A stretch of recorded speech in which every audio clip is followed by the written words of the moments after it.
नहीं, ये सिर्फ राहुल गांधी की जिज्ञासा की बात नहीं है, ये सारे देश के लोगों की जिज्ञासा की बात है। देश के लोग जानना चाहते हैं ना कि जो सवाल वो उठा रहे हैं वो सवाल वाकई में वैलिड हैं कि नहीं है, या वो बेमानी सवाल हैं।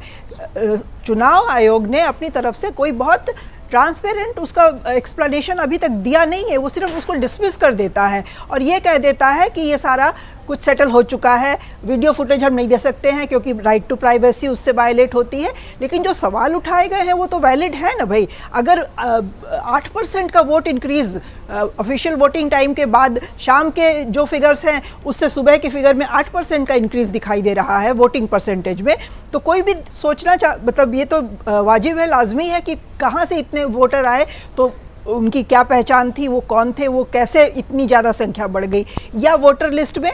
भाई करीब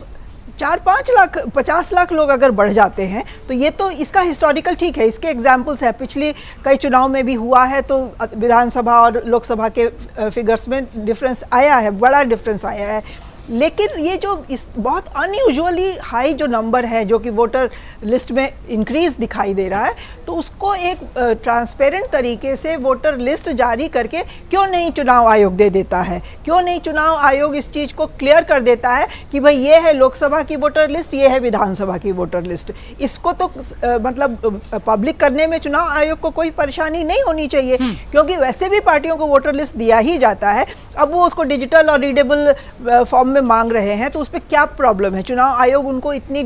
डिसमिसिव तरीके से क्यों ट्रीट कर रहा है। ठीक है, राहुल गांधी चले जाएंगे, बात कर लेंगे, चुनाव आयोग क्या समझाएगा वो हमें नहीं पता, लेकिन चुनाव आयोग कितना ट्रांसपेरेंट है ये हम भी तो देखना चाहेंगे, देश भी तो देखना चाहेगा, क्योंकि हमारी डेमोक्रेसी का आधार ही वही है कि हमारे निष्पक्ष चुनाव हो जिसमें कि वोटर लिस्ट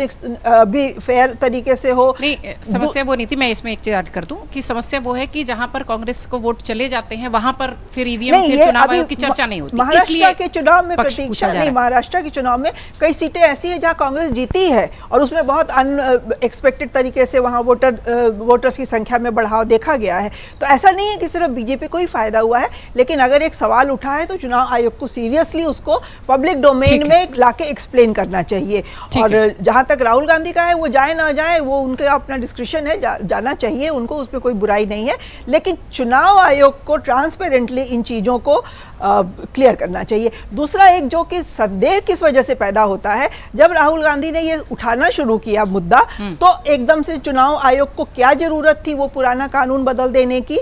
45 दिन का कर देने की। 45 दिन पहले 1 साल तक का नियम था कि मिनिमम टाइम लिमिट तो कुछ नहीं है, लेकिन 1 साल तक के अंदर में कोई भी उठा सकता है, कोई भी ऑब्जेक्शन हो और चुनाव आयोग उसको वो जानकारी देता है। अब उसको एकदम से 1 साल वाला हटा के 45 दिन, जब ये सवाल उठा तो चुनाव आयोग ने क्यों कर दिया, थोड़ा संदेह तो उसकी वजह से भी उत्पन्न हो जाता है। अगर आप ये वीडियो YouTube पर देख रहे हैं तो हमारे चैनल को सब्सक्राइब कर बेल आइकन दबाएं और Facebook पर देख रहे हैं तो हमारे पेज को लाइक करें।